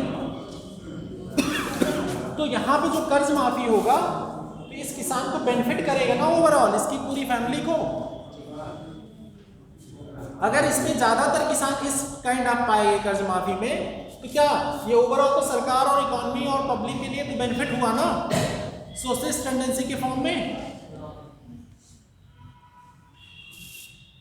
और ये लोन लेने के लिए इनकरेज भी किया लोगों को कि आप साहूकार और इन सब चीज़ों के ट्रैप में मत फंसो, यहाँ सरकार गारंटी ले रही है आपकी, आप ज़्यादा परेशान मत हो, आप सिक्योर रहो, सरकार आपकी है और ये आपके लिए काम कर रही है, आपके दुख दर्द को समझती है। ये सोशलिस्ट टेंडेंसी आई ना, इन लोगों का सरकार में फेथ बढ़ेगा ना, बढ़ेगा। आगे से कुछ सरकार और स्कीम लाएगी तो उसको क्या करेंगे, ये लोग थोड़ा ऑनेस्टली उसको इम्प्लीमेंट करने की कोशिश करेंगे। ये टेंडेंसी यहाँ पे देखा जाए, क्या कर्ज माफी यहाँ पे फायदा भी कर रहा है, एक्सपेंडिचर का बढ़ावा दे रहा है ना, मनी सप्लाई को बढ़ा रहा है। इकॉनमी में मनी सप्लाई बढ़ने पे क्या होगा, डिमांड क्रिएट होती है ना, ये वाला जो पॉइंट है। कर्ज माफी हुआ, सबके पास पैसे थे, वो कर्ज माफ हुआ, तो एक तरह से क्या हुआ, मनी सप्लाई बढ़ा दिया ना। तो मनी सप्लाई जब बढ़ाएगा, डिमांड क्रिएट होगी, डिमांड क्रिएट होगी तो सप्लाई बढ़ेगी, धीरे धीरे इकॉनमी फिर ग्रो करेगी। तो कुल मिला के इकॉनमी क्या कर रही है, साइक्लिक चल रही है। बस इसमें नुकसान क्या होता है कि एक काम करने वाला ज़्यादा पिसता है और कई बार जब उसका मिसयूज होता है उस लोन का, तो वहाँ दिक्कत आती है। सर इसमें एक कान डाल सकते हैं, सरकार इनका ब्याज माफ कर देगी पहले, और जो पैसा वो ईएमआई पे ले रहे हैं, जैसे कि 1 साल में देना है तो 5 साल में सरकार कम रेट तो कम रहता है ना केसीसी पे, मतलब ये ऐसा है कि नुकसान हुआ जो, ठीक है, सरकार ऐसा कर देंगे जो ब्याज है वो माफ करके 1 साल की जगह 5 साल में ले ले पैसा होता है। ऐसा कई बार होता है, सरकार का लोन माफ कर दें, नेशनलाइज करती है सरकार, लेकिन कई बार मैं पूरी तरह लोन माफी की बात कर रहा हूँ, कर्ज माफी की अभी कर देती है ना, करती है, यस, बहुत बार करती है सरकार ऐसा।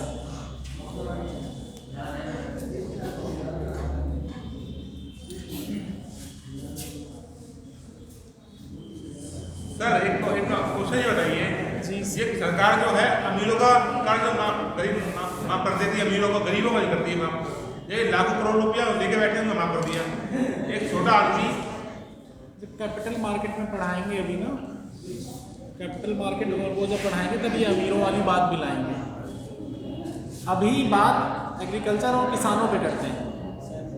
उनका भी पॉइंट लाएंगे हम, उनका थ्रू एनपीए कैसे हो रहा है, उनका कैसे मैनेज हो रहा है, वो चीज़ें भी हम लाएंगे। जब इंफ्रास्ट्रक्चर और ये सब पढ़ाएंगे तब चीज़ें बताएंगे कैसे किसको नुकसान है, कहाँ फ़ायदा, सरकार को माफ़ करती है और उसके क्या प्रॉज कॉन्स हैं, क्या फ़ायदे नुकसान हैं। ठीक, अभी हम किसानों पे फोकस करते हैं। किसानों के रिलेटेड अगर कोई क्वेश्चन हो एग्रीकल्चर से, अभिषेक सर ने मना करा था कि आपके मतलब लिस्ट देते हैं ना, तो वो लिस्ट आप अपने यहाँ पर चेक करें।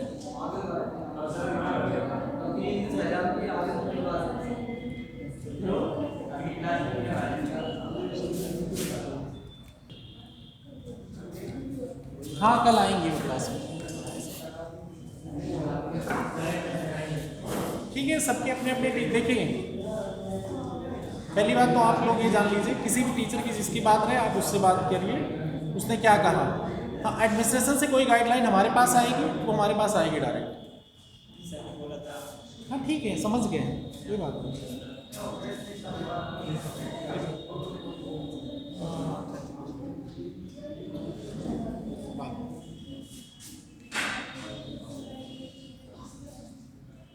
किस पे थे, कौन से पॉइंट पे यार? आप कैपिटल वाला हम आपको बाद में बताएंगे, अभी एग्रीकल्चर से रिलेटेड कोई क्वेश्चन है उस पर फोकस करते हैं। ठीक है, पढ़ाई पे फोकस रहते हैं हम लोग, बाकी जो एडमिनिस्ट्रेशन काम है वो देखिए यार, उससे हमसे मतलब नहीं, किसी का भी हो, कोई भी XYZ किसी से भी आप लोगों को भी पढ़ना है, पढ़ाई पे फोकस करिए, ये ज़्यादा बेटर है सबके लिए। जिसकी जो ड्यूटी है उसकी अपनी ड्यूटी वो करे। आते हैं एग्रीकल्चर के और पॉइंट पे, आगे एग्रीकल्चर के इनपुट और जगह घटाने हैं।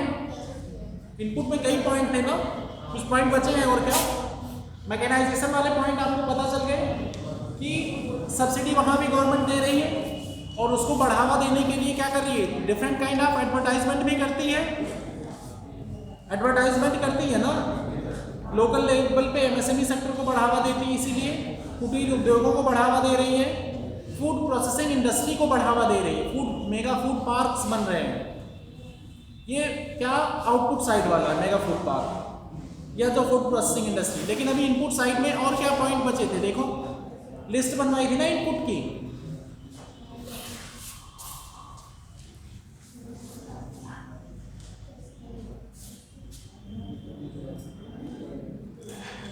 एग्रीकल्चर इनपुट क्रेडिट कार्ड वाले तो सिस्टम समझ में आ गए ना, इसमें अब अलग से बताने की जरूरत नहीं है ना।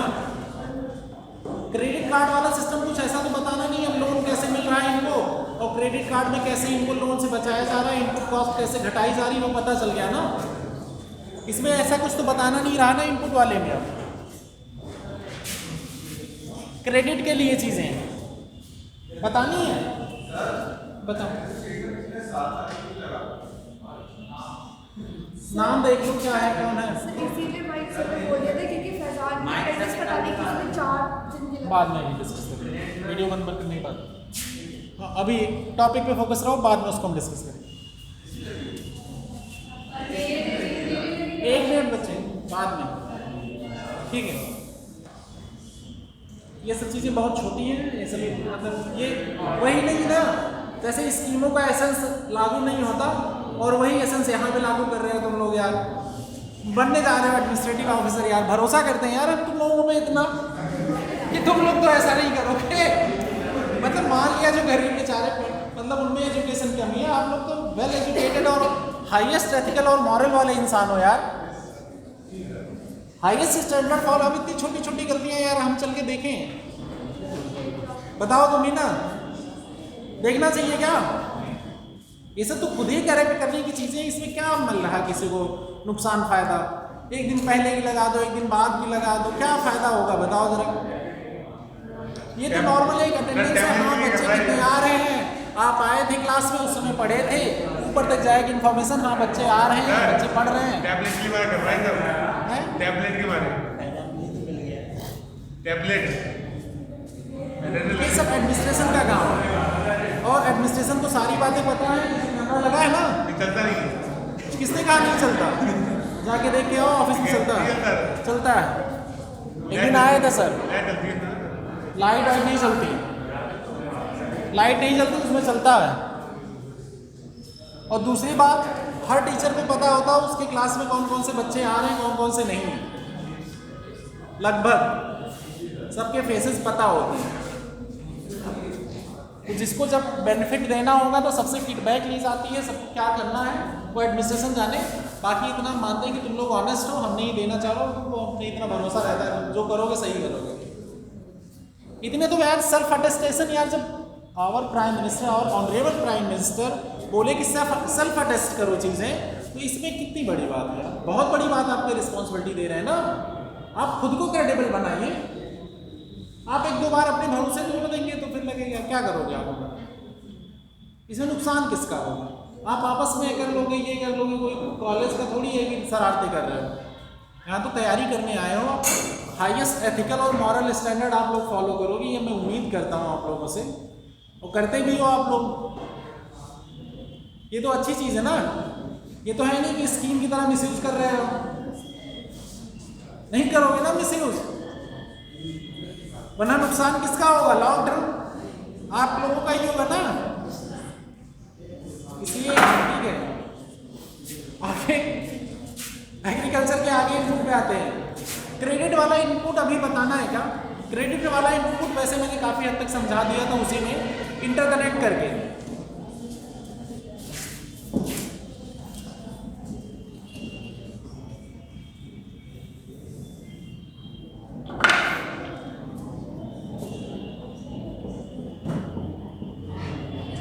क्रेडिट वाला इनपुट अगर कम करेंगे क्या होगी?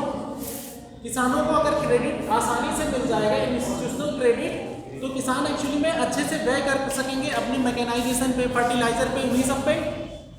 उनका बेनिफिट क्या, जो नुकसान होगा, जैसे क्रेडिट पे क्या आएगा, इनको टाइम पे लोन मिल जाए, एक ये हो गया। उसके बाद लोन का कैसे यूज होना वो तो बताया।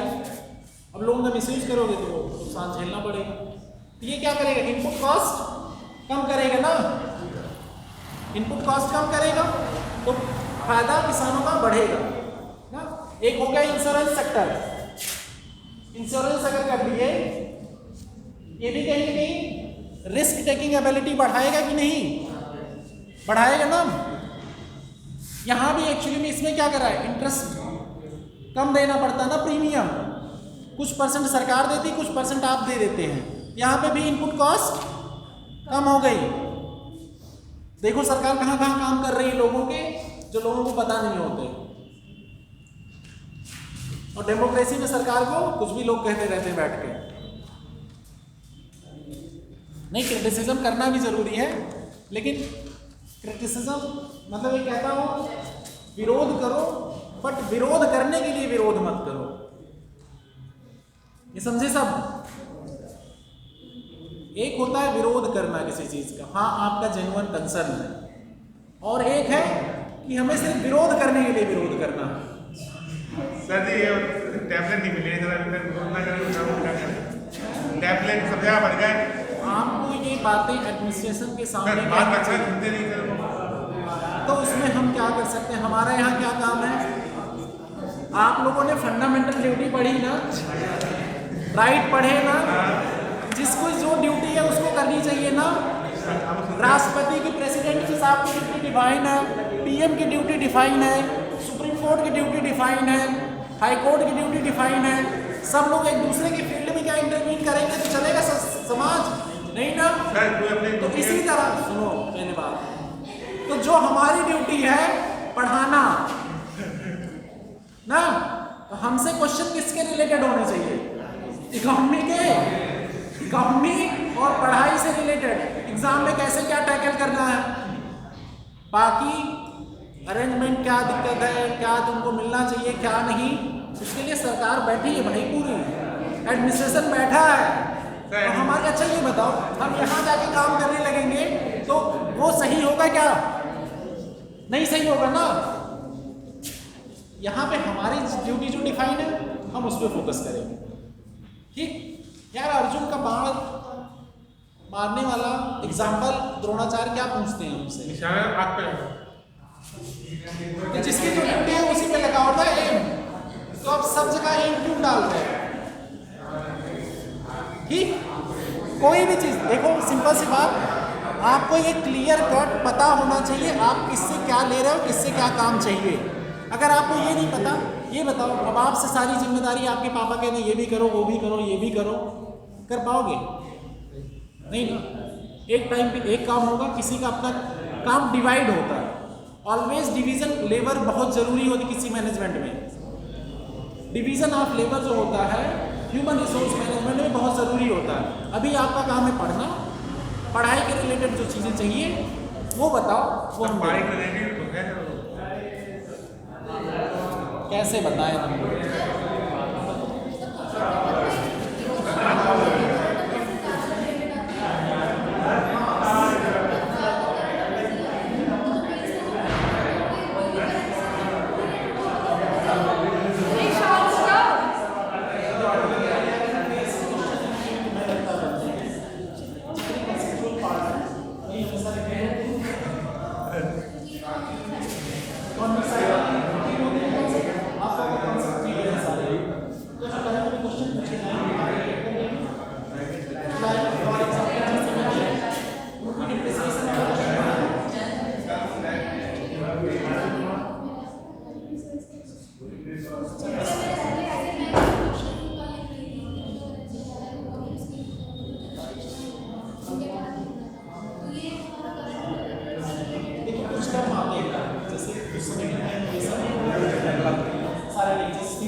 क्रेडिट, इंश्योरेंस, ये सब क्या हुआ? इनपुट कॉस्ट घटाने के लिए हो गए।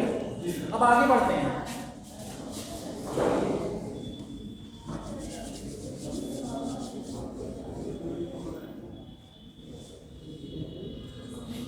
आउटपुट सेक्टर में आते हैं, ठीक है। अब एग्रीकल्चर आउटपुट वाले पार्ट में आते हैं। सब्सिडी भी किस में था? इनपुट पार्ट में था। सब्सिडी समझ गए अब ये सब। अब आउटपुट पार्ट पे आते हैं।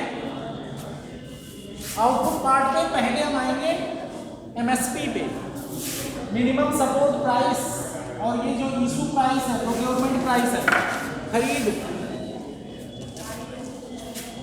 एमएसपी पता है ना फुल फॉर्म? हाँ, न्यूनतम समर्थन मूल्य। न्यूनतम समर्थन मूल्य हो गया, खरीद मूल्य हो गया, और इस हाँ एग्रीकल्चर का ही आउटपुट जो पहले दिन लिस्ट बनवाई थी मैंने। पहले देखो एग्रीकल्चर का चीजें बढ़ाने के लिए क्या करना है, इनपुट एक आउटपुट, आउटपुट और इनपुट पे वर्क करने हैं ना उनको। इनपुट वाले सेक्टर को लगभग बता दिया, कोई पॉइंट बचा क्या उसमें, लगभग सारे पॉइंट लगभग एक्सप्लेन किए जितने लिस्ट आउट किए थे। अब हम आएंगे आउटपुट वाले पे सरकार क्या क्या करती है और कैसे उसका फायदा नुकसान है। तो इससे क्या हो रहा है, हमारे एग्रीकल्चर सेक्टर कनेक्ट हो रहा है ना, यही तो काम करना होता है। एग्रीकल्चर सेक्टर की प्रोडक्टिविटी, इकोनॉमी में भी देखो, इकोनॉमी में ये थोड़ी पढ़ना है एग्रीकल्चर सेक्टर का, एग्रीकल्चर इंजीनियरिंग पढ़नी है पूरी, एग्रीकल्चर सेक्टर कौन सी फसल उगानी है क्या नहीं, ये नहीं। ओवरऑल देखना है कि एग्रीकल्चर सेक्टर कैसे इकोनॉमी में काम करती, कैसे वैल्यू एडिशन करती है, कैसे वैल्यू सब्सट्रैक्ट करेगी, कैसे लोगों का लाइफ स्टैंडर्ड सुधारा जाए, कौन सी स्कीम चलाई जाए। इकोनॉमी वाले पर्पज से जब पढ़ते हैं, ज्योग्राफी वाले पर्पज से जब इकोनॉमी पढ़ेंगे वहाँ ज्योग्राफिकल बेसिस पे देखेंगे कहाँ की मिट्टी किस डायरेक्शन में कौन सी खेती होती है, किस एरिया में कौन सी खेती, ये सब पढ़ते होंगे ना वहाँ पे। एग्रीकल्चर पढ़ाई जितनी ज्योग्राफी में, ह्यूमन ज्योग्राफी और ह्यूमन इकोनॉमी ज्योग्राफी में, अच्छा इकोनॉमी ज्योग्राफी में ये भी स्टार्ट हुई, वहाँ पे पढ़ेंगे। इन्वायरमेंट में भी एग्रीकल्चर पढ़ते हैं। तो देखो जहाँ भी जिस एस्पेक्ट से पढ़ेंगे, सिंपल सी बात समझो, हर चीज़ का अपना एसेंस होता है, सबको इंटरकनेक्ट। जब आप ह्यूमन ज्योग्राफी वाला पढ़ लोगे उसको भी इंटरकनेक्ट कर पाओगे यहाँ, जब आप इन्वायरमेंट वाला पढ़ लोगे तो भी इसको भी इंटरकनेक्ट कर पाओगे। अभी हम इकोनॉमिक पर्पज से बेसिकली पढ़ रहे हैं इकोनॉमी को, एग्रीकल्चर को, सॉरी एग्रीकल्चर को अभी हम किस पर्पज से पढ़ रहे हैं, पूरा इकोनॉमी पर्पज से। तो अभी अब आउटपुट पे देखते हैं, आउटपुट पे क्या,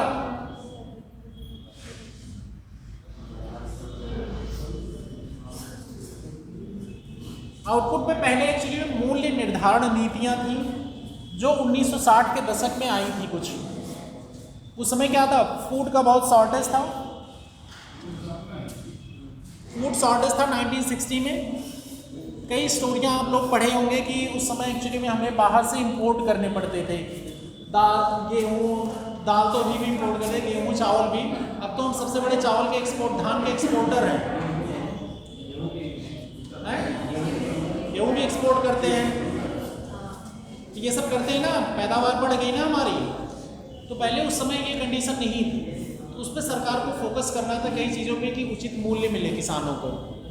जब उचित मूल्य मिलता है किसानों को तो उनका क्या होता है, कॉन्फिडेंस बूस्ट अप होता है, पैदावार वो बढ़ाएंगे, चीज़ें बोएंगे। तो उसी समय एक्चुअली में 60 के दशक में दो, एक न्यूनतम समर्थन मूल्य एमएसपी जो कहते हैं, एमएसपी मिनिमम सपोर्ट प्राइस, और एक खरीदारी मूल्य प्रोक्योरमेंट प्राइस, और एक होता है इशू प्राइस। इशू प्राइस की हिंदी होती है निर्गम मूल्य। तो ये सब डिसाइड हुआ उसी समय के दौरान। उसके बाद जैसे जैसे समय बढ़ा उसमें इन्फ्लेशन जो हुए उसको कैलकुलेट करते हुए जितनी लागत लग रही है उसके बेसिस पे ये चीज़ें डिसाइड होती हैं। किसानों की कितनी लागत लग रही है उसके बेसिस पे मिनिमम सपोर्ट प्राइस, जैसे अभी क्या है कि लागत का 1.5 गुना सरकार डिसाइड करती है, लागत का 1.5 गुना एमएसपी डिसाइड होता है। धान की एमएसपी इस बार कितनी है, और गेहूं की एमएसपी इस बार कितनी अनाउंस हुई थी, किसी के बाद 2000 रुपये कुछ क्विंटल, 2000 के आसपास है ना, 2075, चलो ठीक है जो भी है अप्रॉक्सीमेट वही मान लेते हैं, ठीक है। अभी एग्जाम ऑब्जेक्टिव एग्जाम नहीं दे रहे, मान लो आसपास वही ना। तो एमएसपी मिनिमम सपोर्ट प्राइस कब अनाउंस होता है, बोया जाने के जस्ट पहले, बोया जाने के जस्ट पहले। तो जब बोया जाने के जस्ट पहले एमएसपी अगर है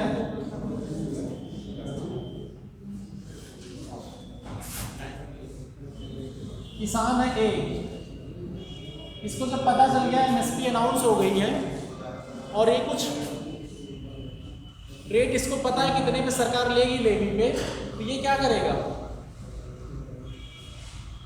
बढ़ा देगा ना उस फसल का एरिया, उस फसल का एरिया बढ़ा देगा ना। इसकी उत्पादन सरकार ने क्या किया, कंट्रोल कर लिया ना, कितना उत्पादन करना है कहाँ पे किस एरिया में, ये सरकार ने डिसाइड कर दिया। अब एमएसपी होता क्या है, कैसे डिसाइड होता है, कौन करता है, पहले इस पे आते हैं, फिर एक उस पे आएंगे प्रोक्योरमेंट प्राइस में। एमएसपी, एक तो आपको पता चल गया एमएसपी जो है खरीद मूल्य, एक तरह का खरीद मूल्य है जो जिसका रेट सीजन की बुआई के पहले निर्धारित किया जाता है सरकार द्वारा। ये कुछ 24 फसलों पे लागू होता है, 24 फसलों पे 24 क्रॉप्स के लिए लागू किया जाता है, अनाउंस किया जाता है। और इसको जो है ये किसके रिकमेंडेशन पे लागू होता है, CACP एक कमेटी है, CACP का फुल फॉर्म है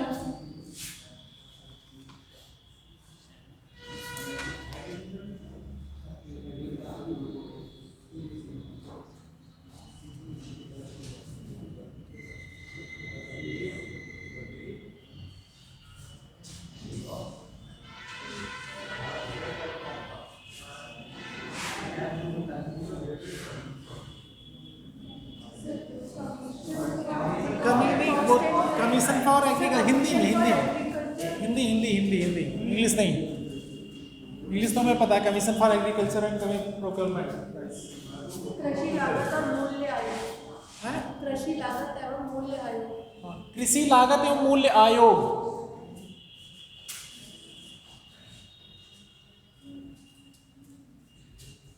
कृषि लागत एवं मूल्य आयोग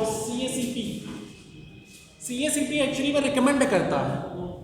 ये कई बार पूछा जा चुका ऑब्जेक्टिव में, कौन रिकमेंड, किसके रिकमेंडेशन पे लागू होता है, ठीक।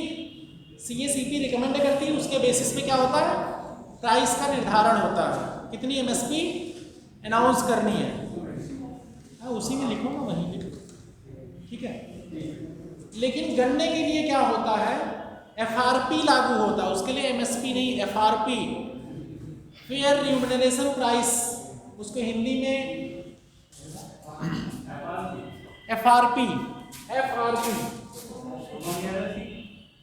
Fair remuneration price, fair remuneration price FRP, इसका फुल फॉर्म हिंदी में उचित और लाभकारी मूल्य। और करते हैं, अभी लिख लो आप FRP, बाद में फुल फॉर्म इसका हिंदी में बता देंगे। फेयर रिम्यूनरेशन प्राइस गन्ने के लिए, और इसमें 24 फसलें जो हैं उसका देखिएगा, हमारे समझ से 23 फसल ही होगी क्योंकि 24वीं गन्ना ही है। FRP का उच्चतर लाभकारी मूल्य। फिर अब इसमें जो 23 फसलें, इसमें क्या कहते हैं, धान, गेहूं, दालें हैं, सरसों है, उड़द है, डिफरेंट दालों में बहुत, अरहर की है, उड़द की है, चना है, सबके अलग अलग एक्चुअली में MSP अनाउंस होते हैं। खरीफ रबी सबके लिए होता है। अभी इसमें हम खरीफ रबी सबकी बातें कर रहे हैं।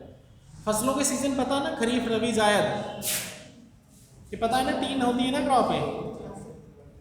सरसों किसमें आती है, रबी में, इसमें गन्ना एनुअल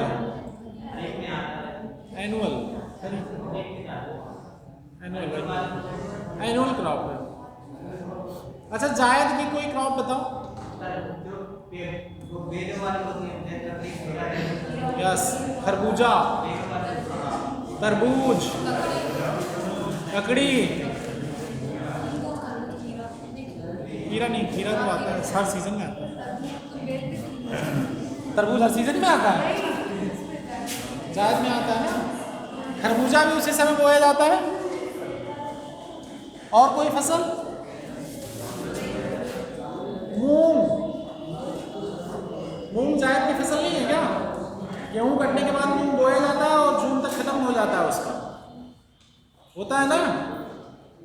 बताओ, तुम लोग खेती करते हो, किसानों के मतलब कृषक हो, इससे इलावा जैसे खेती देखते नहीं, बहुत पीलीभीत बहुत डेवलप है क्या? मेरा मिनी पंजाब का है? तुम लोगों से रिलेटेड एग्जाम्पल आप देते हैं कि तुम लोग समझ जाओ जरा कि जहाँ की चीजें हैं वहां से इंटरलिंक कर सको।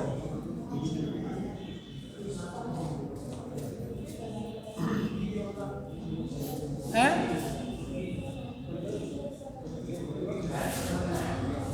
टमाटर मटर कौन से सीजन की खबर वो है? मटर पे भी एमएसपी अनाउंस होता है? रबी में ना?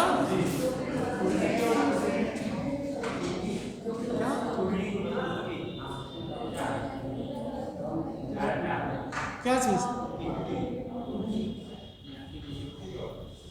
कौन सी फसल कह रहे हैं? कुटकी?